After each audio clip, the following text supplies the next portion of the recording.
ప్రతి ఒక్కరమండి పరిశుద్ధ గ్రంథమును తెరిచి బైబిల్ తెరిచి మనము ఒక చిన్న విషయము, చిన్న తలంపు ఈ ఉదయకాల సమయమున మీ హృదయములోనికి తీసుకురావటానికి నేను ప్రయత్నం చేస్తాను.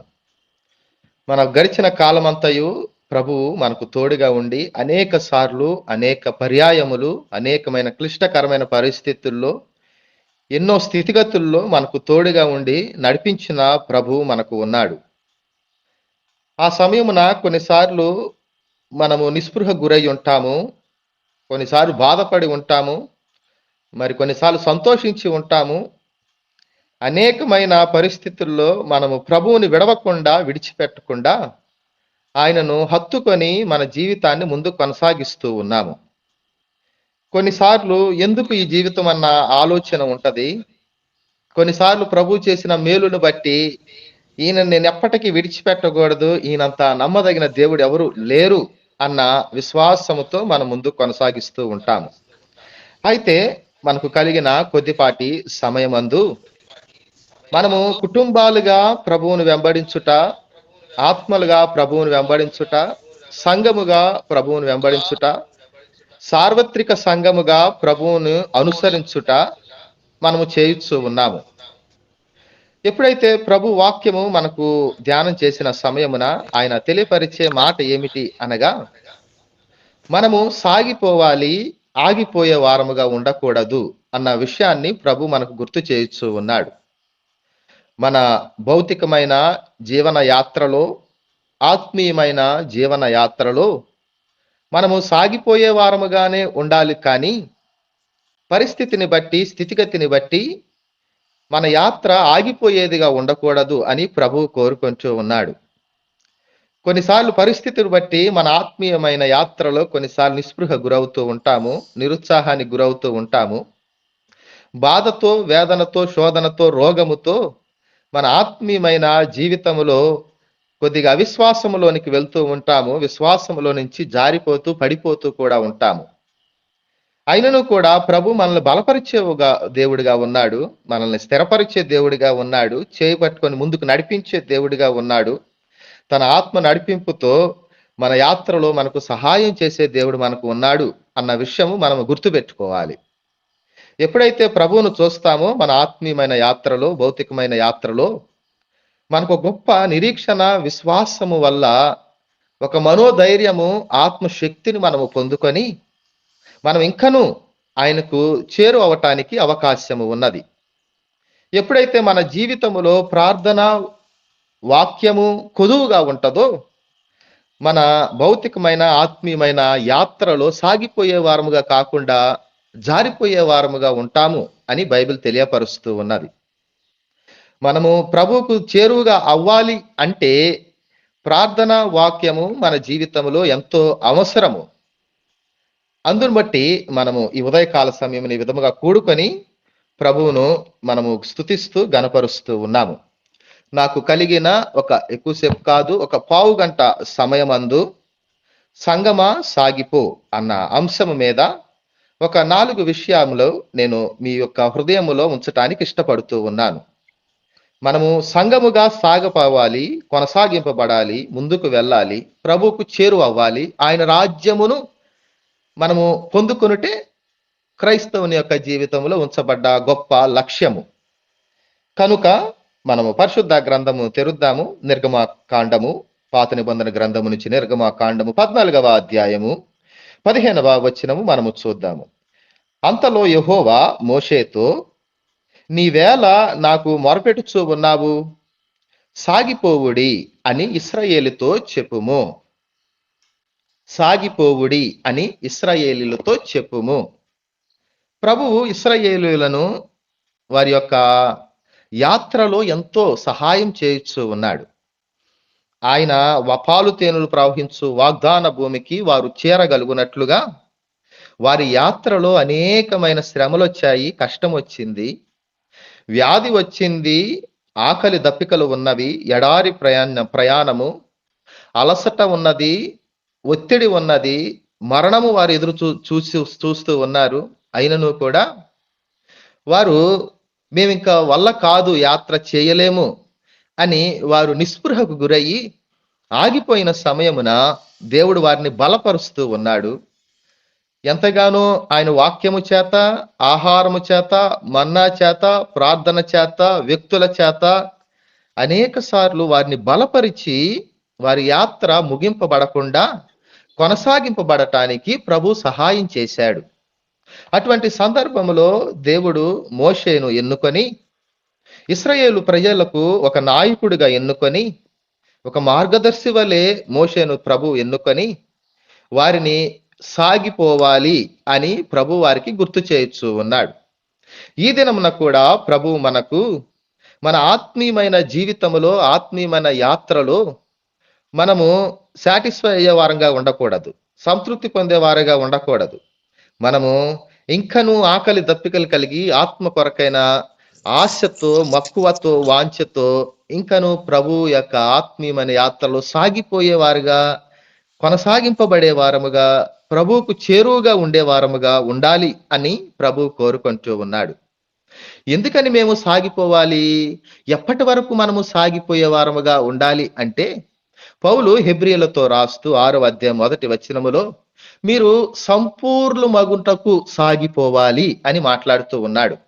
మీరు పరిపూర్ణులుగా అవునంత వరకు, మీలోనికి సంపూర్ణత రాగలుగునంత వరకు, దేవుని యొక్క స్వారూప్యములోనికి మీరు మారగలుగునంత వరకు, ఆయన గుణములు, ఆయన లక్షణములు, ఆయన కలిగిన గుడ్ క్యారెక్టర్ మనలో ఉండి ఆయనను చేరే వరకు మనము సాగిపోయేవారుగానే ఉండాలి, కొనసాగింపబడే వారముగానే ఉండాలి.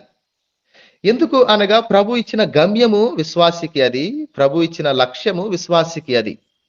కనుక మనము విశ్వాసముతో, నిరీక్షణతో మనము సాగిపోయే వారముగా ఉండాలి అని ప్రభువు కోరుకుంటూ ఉన్నాడు.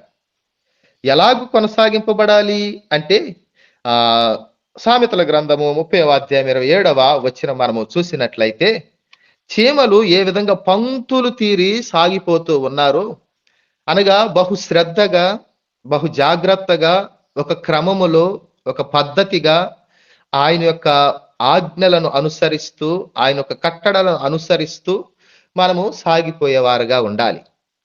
అంతేగాని నాకు నచ్చినట్టు నేను సాగిపోతాను అంటే ప్రభువుకి ఇష్టం ఉండదు. నాకు అనుకూలమైన గడియలో నేను ప్రభువుని ఆరాధిస్తాను అంటే ప్రభువుకి ఇష్టం ఉండదు.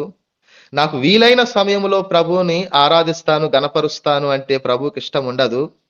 ఆయన చెప్పిన ఆజ్ఞలను, షరతులను, కట్టడలను గైకొనుతూ మనము ఆయన మార్గములో సాగిపోయే వారముగా ఉండాలి. ఒక క్రమము, ఒక పద్ధతి, ప్రభు ఇచ్చిన ఆజ్ఞ ప్రకారముగా, నూతన నిబంధనలో మనకిచ్చిన ధర్మశాస్త్ర గ్రంథములో సంఘముకు ఇచ్చిన ఆజ్ఞల ప్రకారముగా మనము సాగాలి, కొనసాగింపబడాలి అని కోరుకుంటూ ఉన్నాడు. మరి ముఖ్యంగా మార్కు సువార్త 2వ అధ్యాయం 23వ వచనం మనము చూసినట్లయితే, ఏ విధముగా సాగిపోవాలి?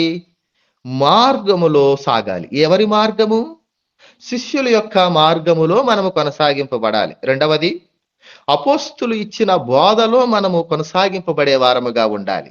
మనకు నచ్చిన మార్గమున కాదు, మనకు మెచ్చిన మార్గమున కాదు, మనకు నచ్చినట్లు కాదు, మనకు ఇష్టమైనట్లు మనము ప్రభువుని వెంబడించుట కాదు, కానీ ప్రభు యొక్క శిష్యులు, అపోస్తులు మనకు ఒక నియమములు ఇచ్చి ఉన్నారు. వారు మనకు ఒక కట్టడలను ఇచ్చి ఉన్నారు. ఆయన మనకు ఒక శాసనములను ఇచ్చి ఉన్నారు. వాటి ప్రకారము, వాటిని అనుసరిస్తూ, వాటి క్రమములో మనము కొనసాగింపబడవలసిన ఆవశ్యకత సంఘమునకు ప్రభు ఇచ్చుచూ ఉన్నాడు. కాబట్టి ఉదయకాల సమయమున ప్రతి ఒక్కరూ వింటూ ఉండిన విశ్వాసులందరూ మనము మన ఆత్మీయమైన జీవితంలో ఏ పరిస్థితి అయినను, ఏ స్థితిగతి అయినను మన ఆత్మను దృఢపరుచుకొని, బలపరుచుకొని, ప్రభువు మీద విశ్వాసం ఉంచి, ఆయన వాక్య లేఖనాల మీద మన ధ్యానము నిలిపి మన భౌతికమైన జీవితాన్ని కొనసాగించవలసిన ఆవశ్యకత సంఘముకు ప్రభు ఇచ్చుచూ ఉన్నాడు. అదే సమయమున మనము సాగిపోవాలి అని మనము చూసాము కదా.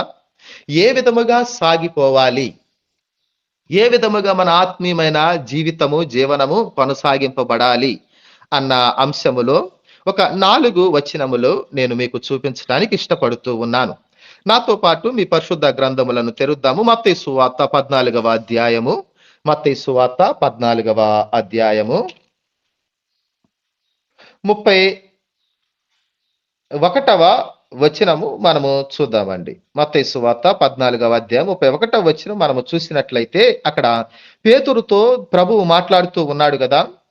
అక్కడ ప్రభువు పేతురుతో మాట్లాడుతూ ఏమంటూ ఉన్నాడు అనగా, వెంటనే యేసు చెయ్యి చాపి అతన్ని పట్టుకొని, అల్ప విశ్వాసి, ఎందుకు సందేహింపబడితివని అతనితో చెప్పాను. ప్రభువు మాట్లాడుతూ ఈ వచనములో అల్ప విశ్వాసి అన్న మాట అంటూ ఉన్నాడండి పేతురుని. ఎందుకని? పేతురు మంచి విశ్వాసియే, కాకపోతే ఆ పరిస్థితి ఎటువంటిది? గాలి ఉన్నది, సముద్రము ఉన్నది, గట్టి వడగాల్పు లాంటి వస్తూ ఉన్నాయి, కింద నీరు ఉన్నది. ఆయన నీటిని చూస్తూ ఉన్నాడు, ప్రమాదమును చూస్తూ ఉన్నాడు, ఆపదను చూస్తూ ఉన్నాడు, అవరోధాలను చూస్తూ ఉన్నాడు, ఆటంకాలను చూస్తూ ఉన్నాడు. ఎప్పుడైతే మన జీవితంలో కూడా వీటన్నిటిని చూస్తూ ఉన్నామో, లోకమును చూస్తూ ఉన్నాడు. మరి ముఖ్యంగా మనము లోకమును చూసిన సమయమున మన హృదయాంతరంగం దేనికి గురవుతూ ఉన్నదండి? అల్ప విశ్వాసమునకు గురవుతూ ఉన్నది. ప్రభు పేతురుతో అదే అంటూ ఉన్నాడు. ఈ లోకమును చూస్తే అది నీకు నిస్పృహను గురి చేస్తుంది, నిరుత్సాహాన్ని ఇస్తుంది, అధైర్యమును ఇస్తుంది, మనోనిబ్బరమును ఇవ్వదు. నీ విశ్వాసములో నుంచి జారిపోవటానికి అవకాశము ఉన్నది. కాబట్టి నీవు నన్ను చూడు అని పేతురుతో మాట్లాడుతూ ఉన్నాడు. మనము మన ఆత్మీయమైన జీవితంలో సాగిపోవాలి అన్నది దేవుని యొక్క ఆలోచన, ఆశ.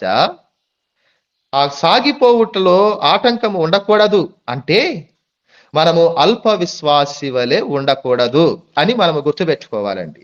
అల్ప విశ్వాసి వలె ఉండకూడదు అని మనము గుర్తుపెట్టుకోవాలి. మరి ఎలా సాగిపోవాలి? విశ్వాసముతో సాగిపోవాలి. 15వ అధ్యాయం తెరుద్దామా? 21వ వచనం నుంచి 15వ అధ్యాయం 21వ వచనం నుంచి 28వ వచనం వరకు మనం చూసినట్లయితే ఇక్కడ సురోపిని యొక్క కుమార్తె యొక్క స్వస్థతను మనం చూస్తూ ఉన్నాము. కానాను స్త్రీ ప్రభు దగ్గరకు వస్తూ ఉన్నది. ప్రభు దగ్గరకు వచ్చి ఆమె ప్రభువుని ఏ విధంగా వేడుకుంటుంది అనగా, ప్రభువా, దావీదు కుమారుడా, నన్ను కరుణించుము, నా కుమార్తె దెయ్యము పట్టి బహు బాధపడుతూ ఉన్నది అని కేకలు వేయచ్చు ఉన్నది. ఆమెకు ఉండిన బాధ ఏమిటి? ఆమెకుండిన కుమార్తెకు ఉండిన ఒక గొప్ప రోగము, గొప్ప పరిస్థితి. అది ఎవ్వరునూ స్వస్థపరచలేని పరిస్థితి. అది భౌతికమైన ఆ రోగము కాదు. భౌతికంగా దెబ్బ తగులటో, రోగం వచ్చుటో, శారీరకంగా అది వేరు. కానీ ఈమెకి ఏమి అయ్యింది? నా కుమార్తె దెయ్యము పట్టి, అనగా ఆత్మీయంగా ఆ బిడ్డ ఎంతగానో ఘోరమైన స్థితిలో ఉన్నది. ఆత్మీయముగా ఆమె ఎంతగానో దిగజారిపోయిన స్థితిలో ఉన్నది. ఆమె శరీరము, ఆమె ఆలోచన, ఆమె మనస్సు, ఆమె ఆత్మ పూర్తిగా ఆమె యొక్క ఆధీనములు లేని పరిస్థితి. అటువంటి సమయమున ఆ కానాను స్త్రీ ప్రభు దగ్గరకు వచ్చి, ప్రభువా, నన్ను కరుణింపుము అని అంటూ ఉన్నదండి. కరుణ కొరకు ఆమె ప్రభువును వేడుకుంటూ ఉన్నది.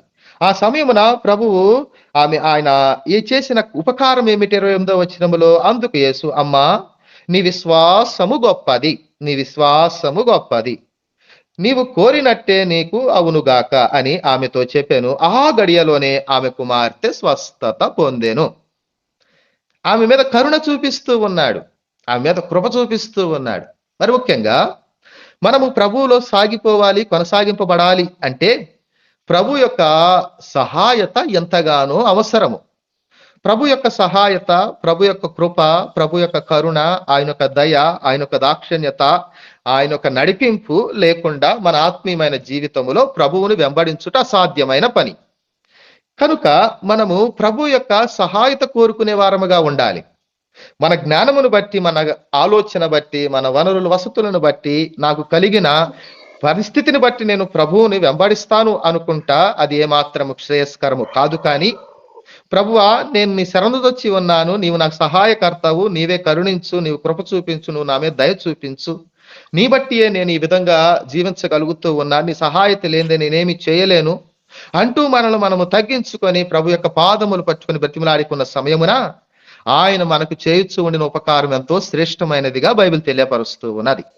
ఈ తల్లి, ఈ కానాను స్త్రీ ప్రభు దగ్గరకు వచ్చి, అయ్యా ప్రభువా, నీవే నా దేవుడవు, దావీదు కుమారుడా, నన్ను కరుణించు అని కేకలు వేయచ్చు గోజాడిన సమయమున ప్రభువు మాట్లాడుతున్న మాట, అమ్మా, నీ విశ్వాసము గొప్పది అని అంటూ ఉన్నాడండి. విశ్వాసమును ఆయన చూస్తూ ఉన్నాడు మరి ముఖ్యంగా, నమ్మకమును ఆయన చూస్తూ ఉన్నాడు మరి ముఖ్యంగా. మనము చేయుచు ఉండిన భౌతికమైన పనులను కాదు, మనము చేయుచు ఉండిన భౌతికమైన క్రియలను కాదు, మనము చేయుచు ఉండిన ఉపకారములను బట్టి కాదు, కానీ మన హృదయాంతరంగములో ఉండన విశ్వాసమును ప్రభువును పరిగణలోనికి తీసుకుంటూ ఉన్నాడు. అందును బట్టి ప్రభు ఆమెను కరుణ చూపించి, కృప చూపించి, కనికరపడి ఆమెకు చేయుచు ఉండిన మేలు ఏమిటండి? ఆ గడియలోనే ఆమె కుమార్తె స్వస్థత నొందెను. చూసామా? ఆ ప్రభువు మాట పలకగా ఆ గడియలో స్వస్థత వస్తూ ఉన్నది. మనము కూడా ప్రభువును వెంబడించే సమయమున అల్ప విశ్వాసి వలె మన యాత్ర కొనసాగింపబడకూడదు, గాని విశ్వాసముతో ప్రభువులో సంఘముగా సాగిపోవాలి అన్నది ప్రభు యొక్క ఆలోచనగా ఉంటూ ఉన్నదండి. రెండవది మనము చూద్దాము. నాతో పాటు మీ పవిత్రమైన గ్రంథములను మొదటి పేతురు పత్రిక మనము తెరుద్దామా? మొదటి పేతురు పత్రిక 4వ అధ్యాయం మనము తెరుద్దాము. 7వ వచనము మనము చూద్దాము. మొదటి పేతురు పత్రిక 4వ అధ్యాయము 7వ వచనం. అయితే అన్నిటి అంతము సమీపమై ఉన్నది కాగా మీరు స్వస్థ బుద్ధి కలిగిన వారై ప్రార్థనలు చేయుటకు మెలకువగా ఉండుడి. ఎలాగూ సాగిపోవాలి అని సంఘమును ప్రభువు కోరుకుంటూ ఉన్నాడు. ఈ వచనమును బట్టి పేతురు రాయొచ్చు, మంచి బుద్ధి కలిగి ఉండాలన్నాడు, ప్రార్థన చేయొచ్చు అన్నాడు, మెలకువగా అని అంటూ ఉన్నాడు. ఏమిటంట? ఈ 3 విషయాలు మనకు ఉండాలంటండి. స్థిరమైన బుద్ధి కలిగి ప్రార్థనలో మెలకువగా ఉండి సాగిపోయేవారుగా ఉండాలి. రెండవదిగా ఏమిటంటండి? స్థిరమైన మనస్సు, స్వస్థ బుద్ధి, మంచి మనస్సు కలిగి ఉండాలండి. ఎందుకంటే ఆయన మనస్సును చూసే దేవుడు, ఆయన మన హృదయ తలంపులను చూసే దేవుడు, హృదయ ఆలోచన ఎరిగిన దేవుడు. భౌతికమైన మాటలు రమ్యముగా, సుందరంగా, అలంకారబద్ధంగా, ఇతరులను ఆకర్షించే మాటలు మన జ్ఞానమును బట్టి, మన చదువును బట్టి, మన అందచందాలను బట్టి మనం ప్రభువును వెంబడించుట కాదు, కానీ అవన్నీ ప్రభువు చూసేదిగా లేదు. బైబిల్ తెలియపరచల. ఆయన అంటున్నాడు, భౌతికమైన అలంకరణ కన్నా, ఉచ్చరించు మాటల కన్నా ఆత్మీయమైన అలంకరణ, ఆత్మశుద్ధి ఎంతో ముఖ్యము అని మాట్లాడుతూ ఉన్నాడు. హృదయములో శుద్ధత ప్రభు కోరుకుంటూ ఉన్నాడు. అందుకే స్వచ్ఛమైన బుద్ధిని ప్రభు కోరుకుంటూ ఉన్నాడు. మంచి బుద్ధి కలిగి, మంచి తలంపులు కలిగి, మంచి ఆలోచనలు కలిగి, మంచి మనస్సు కలిగి, మంచి మనస్సాక్షి కలిగి ప్రభువును వెంబడించుట అన్నది చాలా ముఖ్యమైన విషయం. ఈ 7వ వచనములో కూడా కదా, అంతము సమీపమై ఉన్నది. ఎందుకని నేను సాగిపోవాలి? ఎందుకని నేను స్వస్థ బుద్ధి కలిగి ఉండాలి? ఎందుకని సంఘము బహుజాగ్రత్తగా ఉండాలి? ఎందుకని సంఘ విశ్వాసులు ప్రభువును వెంబడించట్లో ఇంత శ్రద్ధ చూపించాలి? అంటే అన్నిటి అంతము సమీపంగా ఉంది. అంతమైపోయే గడియ వస్తూ ఉన్నది. ఆయన రాకడ సమీపంగా ఉంది. ఆయన రాకడ అతి త్వరగా ఉన్నది. కాబట్టి మనము బహుజాగ్రత్తగా విశ్వాసముతో ఆయన వెంబడించాలి, సాగిపోవాలి అన్నది చాలా ప్రాముఖ్యమైన విషయం. ఈ వచనములోనే అంతము సమీపముగా ఉన్నది, అంతము సమీపముగా ఉండి అన్ని గతించిపోయే గడియలు రాబోతూ ఉన్నాయి. కాబట్టి మనము విశ్వాసులుగా ఏ విధంగా ఉండాలి అంటే మెలకువగా ఉండాలి అంటున్నాడండి. మెలకువగా ఉండాలి, స్వస్థ బుద్ధి కలిగి ఉండాలి, మంచి మనస్సాక్షి కలిగి ఉండాలి, మంచి మనస్సు కలిగి ఉండాలి. ఇవన్నీ కలిగి అన్నిటికన్నా ప్రాముఖ్యంగా, ప్రాధాన్యంగా ప్రార్థన చేయుటకు అని అంటూ ఉన్నాడు. ప్రార్థనలో మనము మెలకువగా ఉండుట ఎంతో ఆవశ్యకరమైన విషయం. స్వస్థ బుద్ధి కలిగి ప్రార్థన చేయుట ఎంతో ప్రాముఖ్యమైన విషయం. ఎందుకని నాకు స్వస్థ బుద్ధి లేకపోతే ప్రభు అంగీకరించడా? మనకు మంచి మనస్సాక్షి లేకపోతే నా ప్రార్థన ప్రభు ఆలకించడా? నేను ప్రభువుని ఆయన ఆజ్ఞలు, కట్టడలు, షరతులు పాటించకుండా వెంబడిస్తే ప్రభు అంగీకరించడా అని అడిగినట్లయితే అదంతయు అవిశ్వాసం కింద ప్రభు చూస్తూ ఉన్నాడు. మన ప్రభువు మన హృదయ ఆలోచనలు ఎరిగిన దేవుడు, మన హృదయ తలంపులు ఎరిగిన దేవుడు, మన ఆత్మ నడిపింపు చూచుచూ ఉండిన దేవుడు, మన ఆత్మ ఇస్తూ ఉండిన నడిపింపుకు మనము ఎంతవరకు అంగీకరిస్తున్నాము, తలొగ్గుతూ ఉన్నాము, ఆచరిస్తూ ఉన్నాము, అనుసరిస్తూ ఉన్నాము అన్న ఆలోచన జ్ఞానము కలిగిన దేవుడు మన బంధువుల కన్నా, రక్త సంబంధుల కన్నా, మన పక్కవారి కన్నా మన మనస్సాక్షి బహుఘనంగా ఎరిగిన దేవుడు కాబట్టి ఆయన అంటూ ఉన్నాడు, నీవు మంచి బుద్ధి కలిగి నువ్వు నాలో సాగిపో అయ్యా, మంచి స్వస్థ బుద్ధి కలిగి నీవు నన్ను వెంబడించు సంగమా అని ప్రభు కోరుకుంటూ ఉన్నాడండి. వీటిలో మరి ముఖ్యమైనది ప్రార్థన. ప్రార్థన జీవితములో మనము స్థిరముగా ఉండి సాగిపోవాలంటండి. ఇంకను వేటి వేటి విషయములో మనము స్థిరముగా ఉండి సాగిపోవాలి. ఎఫెసీయులతో మాట్లాడుతూ 3:18 అంటున్నాడు, ప్రేమ యందు వేరుపారి స్థిరులుగా ఉండి మీరు నన్ను వెంబడించుడి అంటున్నాడు. ఏమిటంట? ప్రేమ యందు వేరుపారి స్థిరులుగా ఉండి నన్ను వెంబడించుడి. ప్రేమ కలిగిన విశ్వాసుల్ని కోరుకుంటూ ఉన్నాడు. ఇదే 2 పేతురుకు రాస్తూ 1వ అధ్యాయం 12వ వచనంలో పేతురు మాట్లాడుతూ ఉన్నాడు, సత్యమందు స్థిరపడి సాగిపోవుడి అని మాట్లాడుతూ ఉన్నాడు. ప్రేమ యందు విశ్వాసి సాగిపోవాలి, సత్యమందు విశ్వాసి సాగిపోవాలి. క్రీస్తులో మత్తయి 26:40 చూసినట్లయితే, మత్తయి 26:40 మనం ఆలోచించినట్లయితే అక్కడ కూడా క్రీస్తులో మెలకువగా ఉండి ప్రార్థించుడి అని అంటున్నాడు. మంచి బుద్ధి కలిగి ప్రేమ యందు వేరుపారి, సత్యమందు వేరుపారి, క్రీస్తులో మెలకువగా ఉండి ప్రభువును మనము వెంబడించేవారుగా, మన ఆత్మీయ యాత్ర కొనసాగించుకునేవారుగా ఉండాలి అని ప్రభు ఇష్టపడుతూ ఉన్నాడు. రెండవది మనము చూసాము, సిద్ధమైన బుద్ధి కలిగి ప్రార్థనలో మెలకువగా ఉండి సంఘము ప్రభువులో సాగిపోవాలి. మొదటిగా మనము చూసాము, అల్ప విశ్వాసమును విడిచిపెట్టి విశ్వాసమును చేతపట్టుకొని విశ్వాస జీవితంలో మనము సాగిపోయే వారంగా ఉండాలి అని మనం చూసాం. మూడవదిగా మనం చూద్దామా? సమయం అవుతుంది కాబట్టి నేను ముగించడానికి ప్రయత్నం చేస్తాను. నాతో పాటు పరిశుద్ధ గ్రంథములను తెరుద్దామండి. ఎఫెసీయులకు రాసిన పత్రిక 4వ అధ్యాయం, ఎఫెసీయులకు రాసిన పత్రిక 4వ అధ్యాయము 17వ వచనం మనము చూద్దాం. 4వ అధ్యాయము 17వ వచనం మనం చూసినట్లయితే, కాబట్టి అన్యజనులు నడుచుకొనున్నట్లు మీరక మీదట నడుచుకొనవలదని ప్రభువునందు సాక్ష్యమిచ్చుచూ ఉన్నాను. ఎవరి వలె అంటున్నాడండి? అన్యజనులు నడుచుకున్నట్లు మీరు నడుచుకోకూడదు అని అంటూ ఉన్నాడు. అలాగుననే ఇక్కడ మనము 16వ వచనం కూడా మనము చూసినట్లయితే అక్కడ మనము ఎటువంటి ఆత్మీయమైన అభివృద్ధి పొందుతామో మనకు తెలియపరుస్తూ ఉన్నాడు. మన నడకను గురించి మాట్లాడుతూ ఉన్నాడు, మన యొక్క జీవితం గురించి మాట్లాడుతూ ఉన్నాడు. మనము అన్యజనుల వలె కాదు కానీ దేవుని యొక్క ప్రజల వలె మనము నడవాలి అని 18వ వచనంలో కూడా మాట్లాడుతూ ఉన్నాడు. వ్యర్థతను విడిచిపెట్టాలి, కాఠిన్యమును విడిచిపెట్టాలి, అంధకార సంబంధమైన మనస్సును విడిచిపెట్టాలి, మనము సత్యమును చేతపట్టుకోవాలి. 15వ వచనంలో ప్రేమ కలిగి ఉండాలి, క్రీస్తును కొనుటకు మనము బహు జాగ్రత్తగా మన జీవితాన్ని కొనసాగించుకోవాలి అని ప్రభువు మాట్లాడుతూ ఉన్నాడండి.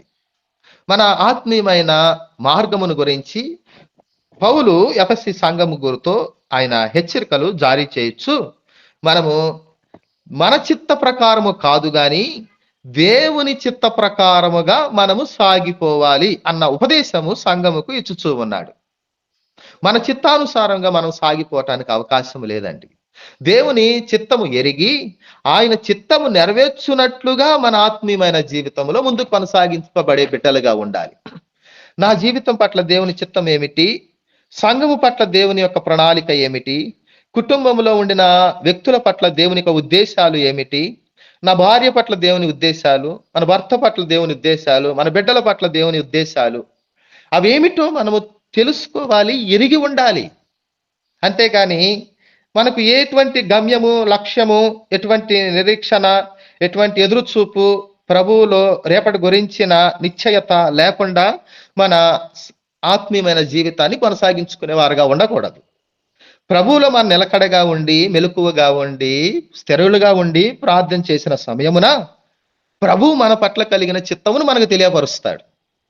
అవిశ్వాసులుగా కాక విశ్వాసులుగా మన జీవితాన్ని ముందుకు కొనసాగించుకున్న సమయమున మన పట్ల కలిగిన చిత్తం ఏమిటో ప్రభు మనకు వ్యక్తపరుస్తూ ఉంటాడు. ఎలాగ వ్యక్తపరుస్తాడు? వ్యక్తుల చేత, వాక్యము చేత, ప్రార్థన చేత, పరిశుద్ధుల చేత, సంఘము చేత, వీటి చేత ప్రభు తన యొక్క చిత్తమును మన పట్ల ఏమై ఉన్నదో అన్నది ప్రభు మనకు వ్యక్తపరిచే దేవుడిగా ఉన్నాడు. మూడవది మనము చూస్తూ ఉన్నాము, దేవుని యొక్క చిత్తమును ఎరిగి దేవుని యొక్క చిత్త ప్రకారముగా మనము మన ఆత్మీయమైన జీవితాన్ని, భౌతికమైన జీవితాన్ని కొనసాగించుకునే వారుగా ఉండాలి అని ప్రభువు కోరుకొంటూ ఉన్నాడండి.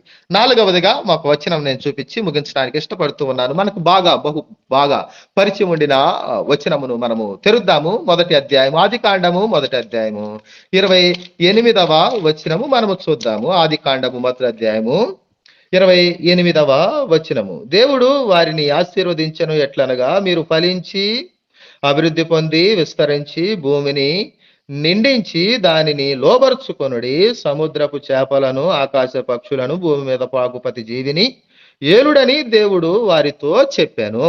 ఏమంటున్నాడండి? ప్రభువు మొట్టమొదట మానవుల్ని ప్రభు సృష్టించాడు, ఆదామవ్వని.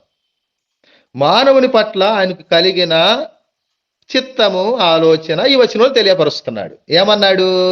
దేవుడు వారిని ఆశీర్వదించెను, మీరు ఫలించి అభివృద్ధి పొందుడని చెప్పాను, ప్రతిదాన్ని లోబరుచుకోండి అని చెప్పాను, ప్రతిదాన్ని ఏలుడి అని వారికి చెప్పాను.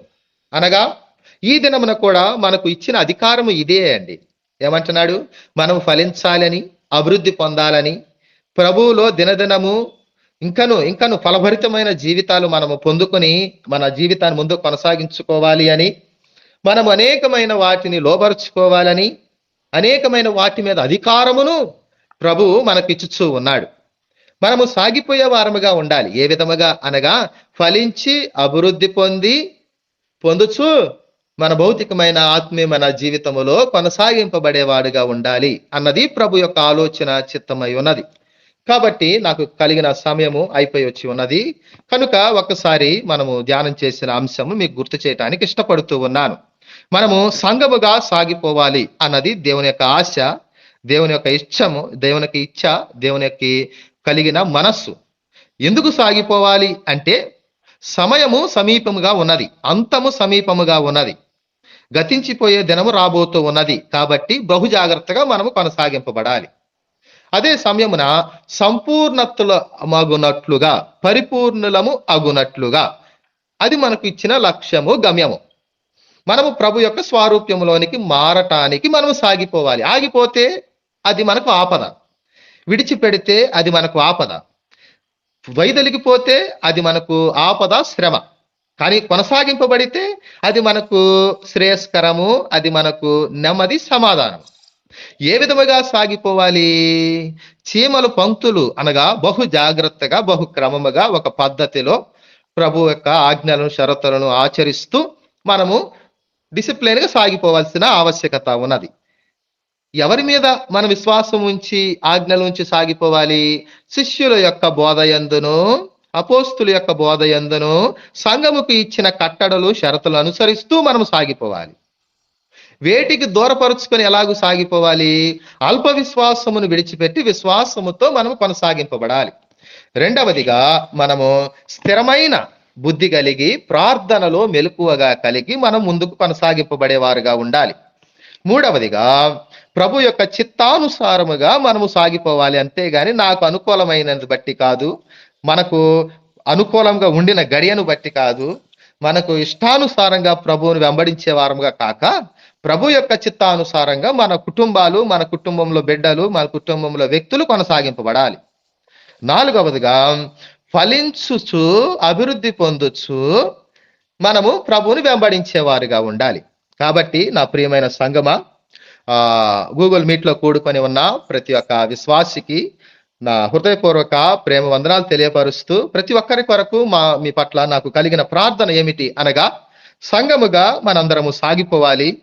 ప్రభు యొక్క మేలులు పొందుకోగలుగునట్లుగా, ప్రభు యొక్క దీవెనలకు పాత్రలు అవ్వగలుగునట్లుగా, ప్రభువుకు ఇంపుగా, ఇష్టలుగా మనం ఉండగలుగునట్లుగా మన అందరము సాగిపోదాము. విశ్వాసములో దృఢముగా, స్థిరముగా నిలిచి ప్రభువుకి యోగ్యులుగా, యుక్తులుగా, ప్రభు చిత్తానుసారులుగా మన జీవితాన్ని ముందుకు కొనసాగించుకోవటానికి మనం ప్రభు యొక్క సహాయత కోరుకుందాము. ఇంతటితో నా మాటలు ముగిస్తూ ఉన్నాను. ప్రభు మాటలు దీవించి ఆశీర్వదించునుగాక. ఆమేన్. పరిశుద్ధపు తండ్రి, ప్రేమ కలిగిన ప్రభువా, మీ పాదములకు వందనములు, స్తుతులు చెల్లిస్తూ ఉన్నాము తండ్రి. మీరు ఘనమైన దేవుడవయ్యా, ఉన్నతమైన దేవుడవు. మా నిమిత్తము, మా యొక్క రక్షణ నిమిత్తము ఆ శిలువలో ప్రభువా మీరు బలైపోయారు, శ్రమపడ్డారు, అవమానింపబడ్డారు, గేలి చేయబడ్డారు, అపహాస్యానికి గురి చేయబడ్డారు. ఎంతగానో మా నిమిత్తము మీరు దుఃఖించిన విధానమును బట్టి మీకే స్తుతులు. మానవుని యొక్క జీవితము మీకు యోగ్యత అర్హత లేని స్థితిలో నిలిచి ఉండగా, మీకు దూరమై ఉన్న పరిస్థితుల్లో మేము కొట్టుమిట్టాడుతూ ఉండగా, మీ కనికరమును, మీ కృపను, మీ వాత్సల్యతను మా మీద కనపరిచి మమ్ములను ఆ స్థితిలో విడిచిపెట్టుట మీకేమాత్రం ఇష్టము లేదు కనుక మమ్ములను మీ స్వారూప్యములోనికి, మీ రాజ్యములోనికి చేర్చుకునుట నిమిత్తమై ఆ శిలువలో మీరు మీ పవిత్రమైన రక్తమును కాచారు ప్రభువా. మీరు మమ్ములను ప్రేమించినంతగా ఈ లోకములో మమ్ములను ఎవ్వరునూ అంగీకరించలేదు, ప్రేమించలేదు. చివరి రక్తపు బొట్టు వరకు కాచి ప్రతి ఒక్క ఆత్మ యొక్క శుద్ధీకరణ నిమిత్తము ఒక ప్రాయశ్చిత్త బలి ఆ శిలువలో మీరు చేసి ప్రతి ఒక్క ఆత్మను మీరు రక్షించుకొని మరణము మీద, సాతాను మీద విజయము మీరు పొందుకొని నిత్య రాజ్యములోనికి మమ్ములను వారసత్వము దయచేసి ఉన్నారు. మీ పాదములకు స్తుతి ఆరాధన సమర్పిస్తూ ఉన్నాము. మీరు చేసిన మేలులను కొలది, మీరు చేసిన ఉపకారములను కొలది మేమేమిచ్చుకోగలము ప్రభువా? మా కాడ ఏమి ఉన్నది మీకు ఇచ్చి సంతృప్తి పరచటానికి? విరిగి నలిగిన హృదయములతో, పశ్చాత్తాపము కలిగిన హృదయములతో ఈ ఉదయకాల సమయమున ఒక మంచి బుద్ధి కలిగి, మంచి మనస్సు కలిగి మీ పాదములు పట్టుకొని బ్రతిమలాడుతూ ఉన్నాము. ప్రతి ఒక్క కుటుంబాన్ని మీరు జ్ఞాపకము చేసుకోండి. ఈ ఉదయకాల సమయమున ఈ గూగుల్ మీట్లో కూడుకున్న ప్రతి ఒక్క కుటుంబాన్ని మీ చేతికి సమర్పిస్తూ ఉన్నాము. మీరు ప్రతి ఒక్క కుటుంబం పట్ల గొప్ప ఆలోచన, ప్రణాళిక కలిగిన దేవుడవయ్యా. వారి స్థితిగతి చూస్తూ ఉండిన దేవుడవు, వారి యొక్క ఆత్మీయమైన జీవితాన్ని ఎరిగిన దేవుడవు. మీరు తప్పించి మాకు సహాయ దుర్గము, ఆశ్రయ దుర్గము ఎవ్వరునూ లేరు ప్రభువా. మిమ్ములను వెంబడించుట, ఆశ్రయించుట అది మా జీవితానికి మంచిది, అది మా జీవితానికి శ్రేయస్కరము, క్షేమము. మిమ్మల్ని విడిచి మేమేమి సాధించలేము, పొందుకోలేము. కాబట్టి మిమ్మలనే మేము విశ్వాసముతో వెంబడిస్తూ ఉన్నాము. ప్రతి ఒక్క కుటుంబానికి సంరక్షణకర్తగా నిలిచి ఉండండి, సహాయకర్తగా నిలిచి ఉండండి. వారి హృదయములో ఉండిన ఆలోచన, ఆశ, తలంపు, వాంఛ ఎరిగిన దేవుడవు నీవు. సరైన సమయానికి మీ చిత్తానుసారముగా వారి జీవితాల్లో కార్యము సఫలీకృతము చేయమని ప్రార్థన మనవి చేయొచ్చు ఉన్నాము. కొన్నిసార్లు మేము వైదొలిగిపోయి ఉంటాము, జారిపోయిన గడియలు వచ్చి ఉంటాయి. అయినను కూడా మీ కృపా కనికరము మా మీద చూపించి మమ్ములను సరిచేసి, సరిదిద్ది వాక్యపు వెలుగులోనికి మా జీవితాలను నడిపించి మీకు యుక్తులుగా, యోగ్యులుగా, పాత్రులుగా జీవించటాన్ని మీ కనికరము ఆ మీద చూపించమని ప్రార్థిస్తూ ఉన్నాము. అయ్యా ప్రభా, ఎవరైతే ఏ ఏ ఉద్యోగాలు చేయొచ్చు ఉన్నారో మీరు క్షేమము, భద్రత అనుగ్రహించండి. దూర ప్రాంతాలు ప్రయాణం చేసి ఉద్యోగాలు చేయొచ్చు ఉండిన వారికి ప్రభా ప్రయాణాల్లో తోడుగా సంరక్షణకర్తగా నిలిచి ఉండండి. అలాగున్న చిన్న బిడ్డలు ఎవరైతే ఉన్నారో కాలేజ్ చదువుతూ ఉండిన వారు ఉన్నారు ప్రభా, వారందరికీ జ్ఞానం, ఆలోచన, తెలివితేటలు అందించండి. చిన్న బిడ్డలు ఉన్నారు ప్రభా, సండే స్కూల్ అలాగే స్కూలింగ్ చదువుతున్న ప్రతి బిడ్డకు కావలసిన సంరక్షణకర్తగా నిలిచి ఉండండి. మీ ఆత్మ నడిపింపు, మీ ఆత్మీయమైన జ్ఞానము చేత వారిని దినదినము అభివృద్ధి పరచమని ప్రార్థిస్తూ ఉన్నాము. అయా ప్రభా, ఎవరైతే మీ సహాయత కొరకు, స్వస్థత కొరకు ఎదురు చూస్తూ ప్రార్థిస్తూ ఉన్నారో, ఆపదల్లో ఉన్నారు, ఆటంకాల్లో ఉన్నారు, అవరోధాల్లో ఉన్నారు, బాధల్లో ఉన్నారు, మీకు తెలుసు ప్రభువా. వారందరి జీవితాల్లో నెమ్మది దయచేయండి, విడుదల, విమోచన అందించమని ప్రార్థిస్తూ ఉన్నాము. యా ప్రభా, ఈ గూగుల్ మీట్లో కూడుకున్న ప్రతి కుటుంబాన్ని, ప్రతి ఆత్మను మీరు దీవించి ఆశీర్వదించమని కోరుకుంటూ మీరు మాకు అందించిన వాక్యమును బట్టి మీకే స్తుతి ఆరాధన సమర్పిస్తూ లోక రక్షకుడు, మన ప్రాణప్రియుడు నజరేయుడైన యేసుక్రీస్తు యొక్క పరిశుద్ధ నామమున ప్రార్థించి వేడుకుంటున్నాము పరశుద్ధపు తండ్రి. ఆమేన్. ఆమేన్. ఆమేన్. ఆమేన్.